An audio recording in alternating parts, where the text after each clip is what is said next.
Nous devons avoir la bonne connaissance de la vérité. Jean 6, versets 60 à 71. Plusieurs de ses disciples, après l'avoir entendu, dirent « Cette parole est dure, qui peut l'écouter ?» Jésus, sachant en lui-même que ses disciples murmuraient à ce sujet, leur dit « Cela vous scandalise-t-il ? Et si vous voyez le Fils de l'homme monter où il était auparavant ? C'est l'esprit qui vivifie, la chair ne sert de rien. Les paroles que je vous ai dites sont esprit et vie. Mais il en est parmi vous quelques-uns qui ne croient point, car Jésus savait dès le commencement qui étaient ceux qui ne croyaient point, et qui était celui qui le livrerait. Et il ajouta « C'est pourquoi je vous ai dit que nul ne peut venir à moi si cela ne lui a été donné par le Père. » Dès ce moment, plusieurs de ses disciples se retirèrent, et ils n'allaient plus avec lui. Jésus donc dit aux 12 « Et vous, ne voulez-vous pas aussi vous en aller ?» Simon-Pierre lui répondit « Seigneur, à qui irions-nous ? Tu as les paroles de la vie éternelle. Et nous avons cru et nous avons connu que tu es le Christ, le Saint de Dieu. » Jésus leur répondit « N'est-ce pas moi qui vous ai choisis, vous les 12 ? Et l'un de vous est un démon. » Il parlait de Judas Iscario, fils de Simon, car c'était lui qui devait le livrer, lui, l'un des 12. De quoi vous plaignez-vous ? Jean chapitre 6 est difficile à comprendre pour les chrétiens d'aujourd'hui. Ainsi, même les pasteurs donnent rarement des sermons sur ce passage. En général, ils interprètent le message de ce chapitre par le texte suivant. Le fait que Jésus nous ait donné son corps signifie qu'il nous a sauvés en étant crucifiés. Toutefois, ils font référence au sang de Jésus et non pas à sa chair. La chair de Jésus se réfère au fait que Jésus ait pris nos péchés une fois pour toutes en étant baptisé et en souffrant sur la croix, et que si l'on ne connaît pas l'évangile de l'eau et de l'esprit, on ne peut pas comprendre ce passage. Voilà pourquoi aujourd'hui, les chrétiens qui ne sont pas nés de nouveau ne peuvent tout simplement pas comprendre le passage de Jean chapitre 6, et de ce fait, leur cœur abandonne Jésus pour suivre les choses du monde. En d'autres termes, si les gens ne connaissent pas l'évangile de l'eau et de l'esprit, même s'ils en viennent à croire en Jésus comme leur sauveur, ils finiront par le quitter. Au moment où Jésus parle dans ce passage, il y avait plus de 5000 personnes qui avaient été témoins de ces miracles et le suivaient, mais quand Jésus leur a dit de manger sa chair et de boire son sang, ils l'ont tous quitté, car ils ne pouvaient pas comprendre. Pire encore, un très grand nombre de disciples qui se sont identifiés à Jésus l'ont aussi laissé en disant « C'est une parole difficile, qui peut la comprendre ?» Pour les chrétiens de nos jours aussi, que Jésus leur ait dit de manger sa chair et de boire son sang est très difficile à saisir. Cependant, parce que l'évangile de l'eau et de l'esprit est la vérité, si vous connaissez cet évangile et y croyez, alors il est très facile pour vous de prendre la chair et le sang de Jésus spirituellement, et si vous croyez en cette parole dans votre cœur, alors vous recevrez la vie éternelle. Jésus lui-même savait que ses disciples se plaignaient au sujet de ces paroles et il leur a dit « Êtes-vous offensés ? Qu'est-ce donc si vous voyez le Fils de l'homme monter où il était avant ?» En d'autres termes, notre Seigneur a dit « Est-ce que cela vous a rendu confus ? Vous cherchez à me suivre, mais vous ne trouvez pas en mesure de me suivre à cause de ce que j'ai dit ?» Puis le Seigneur parle encore plus clairement en disant qu'il est lui-même le pain qui est descendu du ciel en disant « Je suis le pain qui est descendu du ciel, mais que ferez-vous lorsque vous me verrez remonter au ciel ? Allez-vous croire en moi ? Je me suis révélé à vous disant que je suis venu du ciel. Si vous me voyez monter vers le ciel encore une fois, allez-vous arrêter de vous plaindre et croire en moi ? Le Seigneur est le pain qui est descendu du ciel. Il nous a nourris avec ce pain de vie et après être remonté au ciel, il est maintenant assis à la droite du trône de Dieu le Père et il reviendra sur cette terre pour nous chercher. Tout comme les gens de cette époque ne pouvaient pas comprendre ce que Jésus disait, aujourd'hui les chrétiens sont aussi ignorants de l'évangile de vérité et donc peu comprennent ce que le Seigneur entend quand il nous dit de manger sa chair. Pire encore, peu veulent comprendre. En d'autres termes, beaucoup de chrétiens ne comprennent pas ce que dit la Bible, précisément parce qu'ils croient en Jésus seulement comme dans une religion. Si nous croyons à la parole des Écritures sans même la comprendre, alors cela ne peut que signifier que nous ne croyons pas en Jésus correctement, mais que nous avons notre propre opinion et que nous nous faisons notre propre idée de Jésus. Le Seigneur a dit « C'est l'Esprit qui donne la vie, la chair ne sert à rien. Les paroles que je vous ai dites sont esprit et vie. » Jean 6, verset 63. Il précise ici que c'est l'Esprit qui donne la vie. En d'autres termes, il a dit Vous devez croire dans ce que Dieu a fait pour vous de tout cœur. Vous ne devez pas croire en moi seulement dans le but de gagner de grands avantages pour votre propre chair. Ce que je vous dis maintenant, c'est la vie. J'ai effacé vos péchés pour vous donner la vie éternelle, et au dernier jour je ramènerai votre corps à la vie aussi. Si vous recevez une nouvelle vie par la foi, votre corps reviendra aussi à la vie. Les bénédictions que je donne sont les bienfaits de la vie éternelle qui appartiennent au ciel, et vous pouvez réaliser ces bénédictions en croyant dans ma parole. Par conséquent, vous ne devez pas croire en moi pour les bénéfices charnels. En d'autres termes, nous devrions atteindre notre salut en croyant dans ce que le Seigneur a fait pour nous dans notre cœur, plutôt que de croire en lui juste pour satisfaire nos propres besoins charnels, en pensant que nous pourrions en quelque sorte être guéris de nos maladies, réussir dans nos entreprises, devenir riches, si nous croyons en Jésus. Aujourd'hui, le christianisme est orienté vers la guérison des maladies physiques, la réussite dans le monde et la progression sociale, mais c'est une très mauvaise orientation. L'apôtre Jean dit au peuple de Dieu « Bien-aimé, je prie que tu prospères à tous égards et sois en bonne santé, comme prospère l'état de ton âme. » 3 Jean 1, verset 2. Citant ce passage, de nombreux pasteurs prêchent que si l'on croit en Jésus, l'on sera béni en ayant une bonne santé et que l'on prospérera en toutes choses, autant que l'âme prospérera. Ils appellent cet enseignement le précepte de la triple bénédiction en Christ. Et comme les gens qui luttent dans le monde disent qu'ils vont devenir riches et couronnés de succès s'ils croient en Jésus, ils ne sont que trop heureux d'entendre cela, et il y a donc une tendance marquée dans le christianisme d'aujourd'hui, où les gens se consacrent à leurs propres églises et vénèrent encore plus leurs pasteurs, tout cela pour obtenir toutes les bénédictions et les avantages pour leur propre chair. En particulier, les fidèles de l'église pentecôtiste en Corée croient que leurs enfants seront admis au collège de leur choix s'ils prient dur, mais seront rejetés s'ils ne prient pas assez. Ils pensent que tous leurs problèmes peuvent être résolus seulement par la prière en Jésus, mais c'est une très mauvaise vision. Bien entendu, pour ceux qui sont nés de nouveau, Dieu libère sa grâce et s'ils sont malades, le Seigneur leur ouvre la voie pour guérir. Toutefois, pour ceux qui n'ont pas reçu la rémission de leurs péchés, le seul fait de croire en Jésus ne signifie pas qu'ils soient bénis dans leur chair. L'idée que vous pouvez être guéri de vos maladies et devenir riche si vous croyez en Jésus est une fraude. Une fois, j'ai regardé sur une chaîne chrétienne de renommée mondiale un Coréen revivaliste nommé le pasteur Cho qui tenait une réunion de réveil.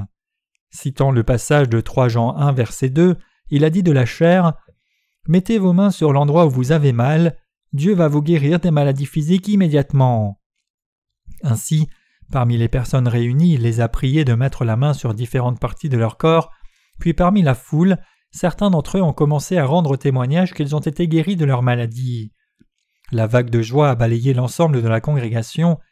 Le pasteur a ensuite terminé son sermon en concluant « Si tu crois en Jésus, tu seras guéri de tes maladies, tu chasseras les démons, ta pauvreté disparaîtra, ta famille sera en harmonie et toutes les bénédictions seront à toi. » La congrégation était tellement réjouie d'entendre cela qu'on a dit « Je n'ai jamais entendu un tel sermon. » Toutefois, ce genre de foi est une foi superstitieuse appelée le chamanisme chrétien. Il est extrêmement mauvais de croire comme cela. Les démons sont-ils chassés seulement en croyant en Jésus aveuglément?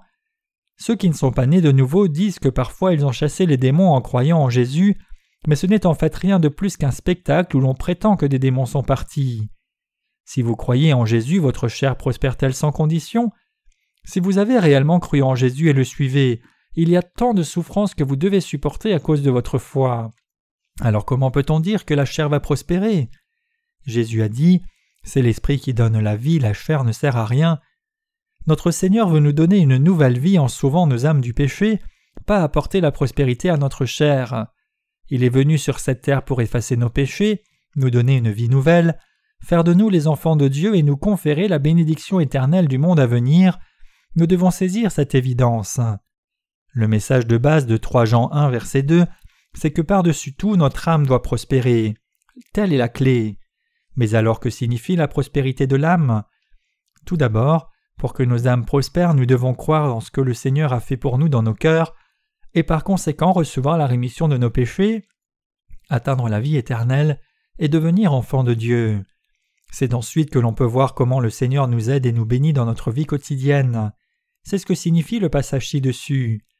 Jésus n'a jamais dit que nous pouvons être guéris de nos maladies et devenir riches seulement en croyant en lui, sans avoir reçu la rémission de nos péchés. Le Seigneur a dit clairement que la poursuite de la prospérité de notre chair ne sert à rien. Si vous voulez croire en Jésus-Christ comme votre Sauveur, vous devez d'abord obtenir la rémission de vos péchés en croyant dans l'évangile de l'eau et de l'esprit.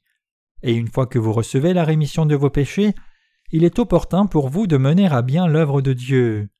Toutefois, si vous croyez en Jésus pour prospérer dans votre chair, votre foi est complètement fausse.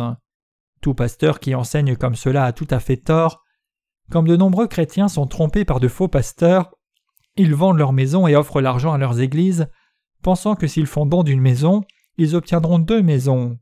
Dans la même lignée, ils font même des prêts pour donner leur dîme, en pensant qu'ils auront beaucoup plus de chance s'ils donnent plus que la dîme. Ils pensent « Mon revenu est de $1000 et donc je vais donner $100 pour ma dîme, mais j'ai donné $1000, donc je suis sûr que Dieu va me récompenser par $10 000. » Si vous croyez en Jésus sur la base d'un tel calcul, vous êtes victime d'une fraude spirituelle. Toutefois, malheureusement, les pasteurs qui escroquent leurs assemblées dans le domaine de l'argent avec de tels mensonges sont très nombreux. Croire ainsi n'est rien de plus que de croire dans le christianisme comme dans l'une des nombreuses religions du monde. Bien sûr, ceux qui sont nés de nouveau sont capables d'offrir la totalité de leur possession au Seigneur si cela est nécessaire. Nos travailleurs vivent effectivement une telle vie. Pour servir l'Évangile, ils dépensent environ 1/10 de leur argent durement gagné pour eux-mêmes sur ce qu'ils ont absolument besoin, et ils offrent le reste, soit 90% de leurs revenus, pour le ministère de la propagation de l'Évangile. Toutefois, ils ne le font pas juste pour recevoir plus de bénédictions matérielles en donnant plus à Dieu. Au contraire, ils le font de leur plein gré et avec des cœurs bien disposés parce qu'ils veulent servir le plus précieux Évangile que le Seigneur a donné à l'humanité. Les chrétiens qui ne sont pas nés de nouveau aussi se consacrent à leurs églises, mais c'est pour parvenir à leurs propres désirs charnels. C'est tout simplement faux.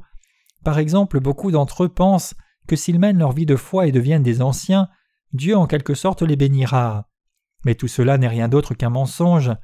Pourtant, parce qu'ils pensent que Dieu les bénira et les rendra riches s'ils deviennent des anciens, ils essayent tout pour être désignés comme anciens, se consacrant à leurs églises et étant fidèlement asservis à leurs pasteurs.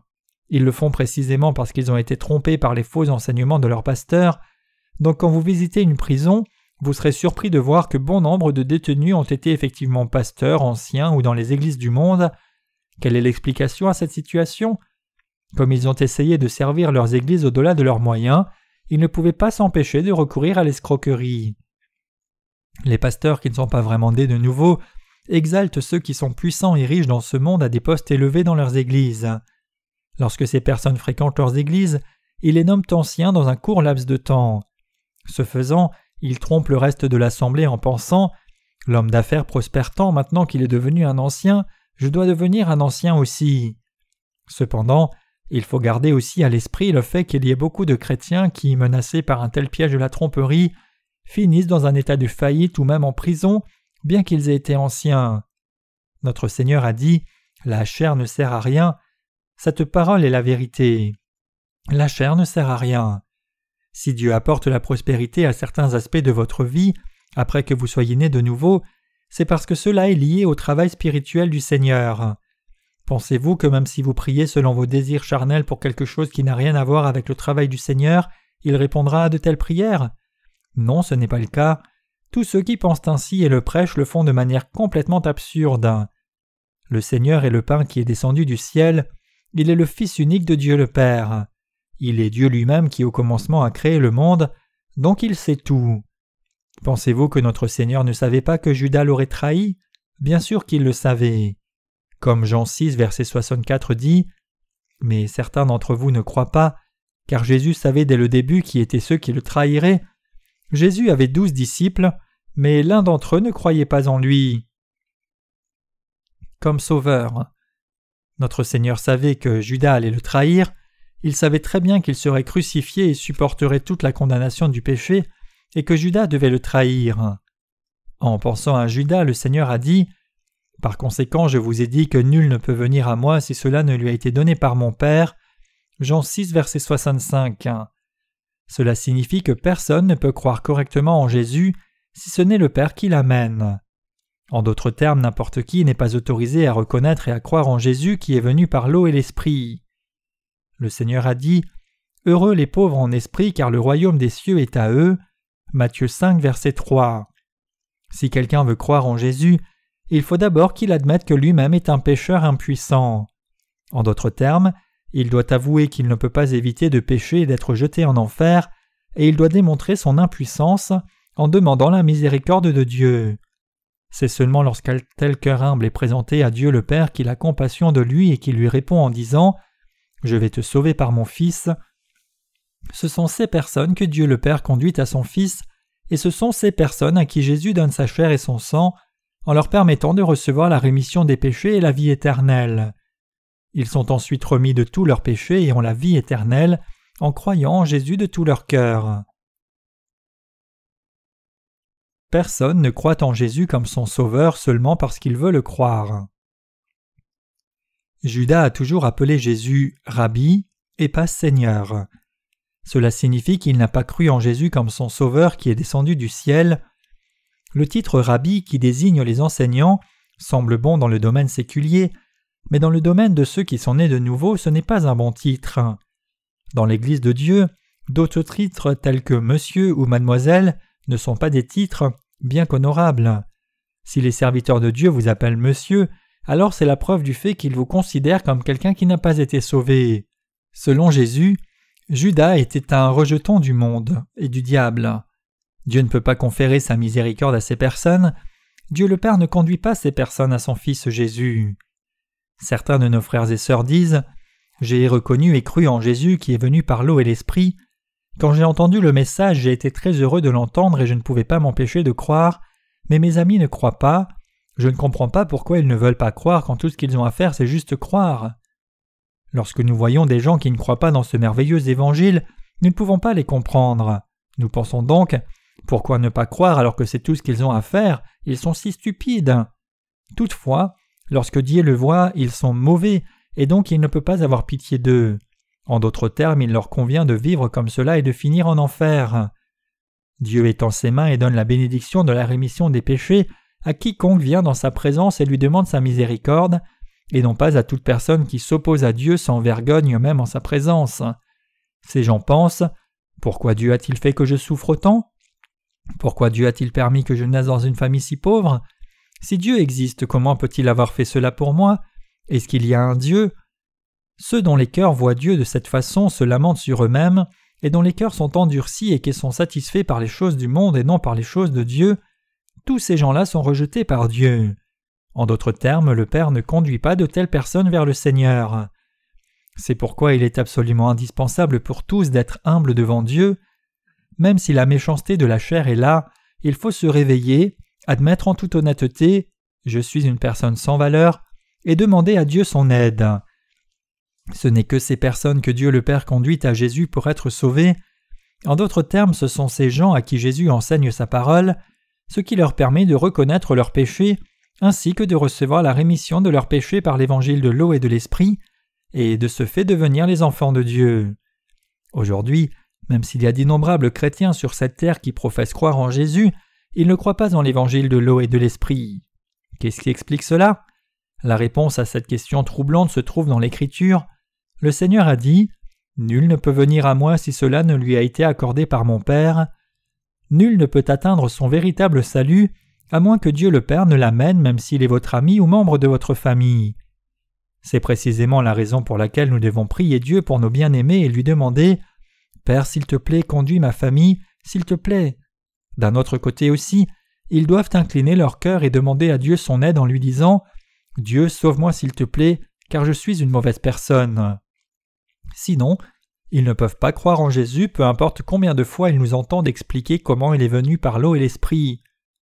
Au contraire, leur cœur sera endurci et dira « Je ne veux pas te voir si c'est ce dont tu veux parler. » Même si l'évangile de l'eau et de l'esprit est la vérité, il y a tellement de chrétiens qui refusent obstinément de croire en elle jusqu'à la fin. Pourtant, malgré cela, je continue à prêcher le message de l'eau et de l'esprit jour après jour, des milliers et des dizaines de milliers de fois. Les chrétiens doivent également recevoir la miséricorde de Dieu. Nous devons prier pour eux afin que Dieu ait pitié d'eux. Nous devons prier Seigneur, s'il te plaît, aie compassion de ces âmes et sauve-les. C'est parce qu'ils ne seront sauvés que si Dieu le Père a pitié d'eux. Pourtant, même après tout cela, si leurs âmes sont toujours trop dures pour mériter toute la compassion de Dieu, alors ils seront jetés en enfer à la fin. Comment Dieu le Père pourrait-il recevoir ces personnes qui continuent à se lever contre lui alors qu'il veut leur accorder sa miséricorde? Il n'a pas d'autre choix que de les jeter en enfer. Bien que plus de 5000 personnes aient suivi Jésus dans le passage des Écritures d'aujourd'hui, quand le Seigneur leur a dit « Nul ne peut venir à moi si cela ne lui est accordé par mon Père », la plupart d'entre eux se sont éloignés tout simplement. Tous ces gens dans la foule le suivaient en disant « Jésus, mon Seigneur », mais la plupart d'entre eux s'en sont allés. La foule était si grande qu'il y avait plus de 5000 hommes qui avaient suivi Jésus et dit « Rabbi, tu es notre roi et notre espoir », mais ils sont tous partis. Ainsi, il est écrit dans Jean 6, verset 66, « À ce moment-là, beaucoup de ses disciples l'ont abandonné. » En d'autres termes, quand le Seigneur a dit « Je vous donne ma chair et mon sang, mangez ma chair et buvez mon sang, vous aurez alors la vie éternelle et recevrez la rémission de vos péchés. » Beaucoup de ses disciples ne pouvaient pas comprendre cela et ils se sont détournés de lui en disant « C'est si difficile à comprendre, il ne nous donne plus de pain mais dit que la chair ne sert à rien. Ce serait vain de le suivre plus longtemps, je pense qu'il n'est pas celui que je pensais qu'il était. » La Bible dit que beaucoup de disciples de Jésus se détournèrent de lui. Le Seigneur a ensuite demandé aux 12 disciples « Voulez-vous aussi me quitter ?» Sur plus de 5000 personnes, il semble que tous les quittaient sauf les 12 disciples de Jésus. Alors le Seigneur leur a demandé « Est-ce que vous aussi vous souhaitez me laisser ?» Alors Simon-Pierre répondit « Seigneur, à qui irions-nous ? Tu as les paroles de la vie éternelle, tu es le Christ, le Fils du Dieu vivant. » Jean 6, versets 68 à 69. Il est écrit dans la Bible « Car Dieu a tant aimé le monde qu'il a donné son Fils unique, afin que quiconque croit en lui ne périsse pas mais qu'il ait la vie éternelle. » Jean 3, verset 16. Dieu le Père a envoyé son Fils dans ce monde et ce Fils, incarné dans la chair, a pris la totalité de nos péchés en étant baptisé, a été crucifié et ressuscité et est ainsi devenu notre Sauveur. Si Dieu dit que c'est de cette manière qu'il nous a sauvés de nos péchés, nous devons le saisir et le croire. Comment peut-on connaître la vérité à moins de croire en Dieu ? Si nous ne réalisons pas dans la Bible que Dieu a parlé ainsi, ou si nous n'y croyons pas, même si nous nous en rendons compte, alors comment pourrions-nous être en mesure de savoir que Jésus est Dieu lui-même et notre Sauveur ? Pierre répondit à Jésus en disant « Seigneur, à qui irions-nous ? Tu as les paroles de la vie éternelle, tu es le Christ, le Fils du Dieu vivant. » Les disciples savaient et croyaient que Jésus était Dieu lui-même, et ils ont compris ce qu'il a dit. Cependant, ceux qui n'ont pas compris la parole du Seigneur l'ont abandonné. La parole de notre Dieu, c'est le Verbe de la vie éternelle. Parce que la parole de vérité qui nous sauve vient du Seigneur, nous ne pouvons pas nous écarter de Jésus. Donc peu importe les persécutions et la tentation qui peuvent venir sur notre chemin, nous ne pouvons pas abandonner notre foi dans le Seigneur ni quitter son Église. Compte tenu du fait que la parole de la vie éternelle réside dans l'Église de Dieu, où irions-nous en nous détournant d'elle ? Voulez-vous quitter l'Église de Dieu pour poursuivre l'argent ? Si vous quittez l'Église, c'est seulement parce que vous ne croyez pas dans la parole. Si vous croyez vraiment la parole, vous ne pouvez pas la quitter. Seriez-vous capable d'entendre la parole de la vie éternelle si vous quittiez l'Église ? Non, vous ne pourrez pas l'entendre ailleurs. Seriez-vous à même de rendre un bon culte à ce moment-là ? Peut-être pensez-vous « Eh bien, je vais créer ma propre Église, je ne vois pas pourquoi je ne pourrais pas être en mesure de pratiquer le culte. » N'importe qui ne peut pas mettre en place une Église et un ministère. Dieu a dit « Si le Seigneur ne bâtit la maison, c'est en vain que l'on construit. Si le Seigneur ne garde la ville, le veilleur reste éveillé en vain. » Psaume 127, verset 1. Vous pouvez implanter une Église et un ministère seulement si Dieu est avec vous, agit avec vous et vous donne sa parole et la foi. N'importe qui ne peut pas avoir un ministère ou une Église de sa propre détermination. Alors que tout le monde peut prêcher l'Évangile, tout le monde ne peut pas créer une Église et diriger d'autres âmes. Lorsque le Seigneur a dit « Voulez-vous aussi partir ?», Pierre a eu la réponse suivante « Alors que c'est toi qui as les paroles de la vie éternelle, à qui irions-nous et où allons-nous chercher la parole de la vie éternelle ?» Alors que les autres disciples sont restés silencieux, Pierre a répondu. Pierre a été le premier parmi les disciples, un véritable pionnier de la foi. Ce que le Seigneur a dit, c'est la vérité. Aujourd'hui, les gens continuent à traduire la Bible dans de nouvelles versions. Il y a de l'argent à se faire avec chaque nouvelle publication de la Bible, et dans ce but, ils continuent à traduire la Bible dans de nouvelles versions. Mais peuvent-ils vraiment trouver une meilleure traduction de la Bible que ce que nous avons aujourd'hui, même s'ils vivaient à faire 5000 ans de recherche et à traduire les Écritures pendant tout ce temps? Il y a un dicton en Corée qui dit qu'un ignorant est un brave homme comme un fou. Ces gens cherchent témérairement à traduire la Bible à leur manière, sans même connaître l'évangile de vérité qui leur permettrait de vraiment naître de nouveau, et une fois qu'ils ont terminé, leur traduction est en fait pleine d'erreurs. Même si l'on se considère comme un homme d'une grande formation avec une écriture impeccable, une fois qu'on essaye d'exprimer ses convictions par écrit, l'on sera probablement dans une impasse après avoir écrit quelques pages seulement. C'est peut-être la raison pour laquelle nous respectons les romanciers. Nous les respectons parce que leurs récits sont fictifs. Il n'est jamais facile d'observer notre environnement physique et les relations humaines avec une telle profondeur, de les reconstruire et de les rassembler dans un livre. Toutefois, la capacité de l'homme n'est rien dans le domaine de l'Esprit de Dieu, donc nous devons humilier nos cœurs devant Dieu et écouter attentivement ce qu'il dit à travers sa parole. La parole de vie éternelle est avec le Seigneur. C'est pourquoi nous sommes à l'écoute de sa parole et nous croyons en elle et à sa réalisation. Notre Seigneur est le pain qui est descendu du ciel, et il est le seul qui, après être monté au ciel, reviendra sur cette terre un jour. Le jour où le Seigneur reviendra, c'est le jour où l'histoire de cette planète prendra fin. Lorsque la guerre et la famine seront partout dans le monde, vous devez savoir que ce jour est très proche. Lorsque le Seigneur reviendra sur la terre, il fera revenir nos corps à la vie. C'est la parole de vérité. Jésus a dit « En vérité, je vous le dis, le ciel et la terre passeront, mais pas un iota ou un tiré de la loi ne passeront, jusqu'à ce que tout soit accompli. » Matthieu 5, verset 18. Le salut que notre Seigneur a accompli pour vous et moi, par l'évangile de l'eau et de l'esprit, est toujours effectif. Il restera effectif même lorsque nous serons dans le royaume des cieux. Je remercie Dieu de nous avoir donné sa parole de la vie éternelle.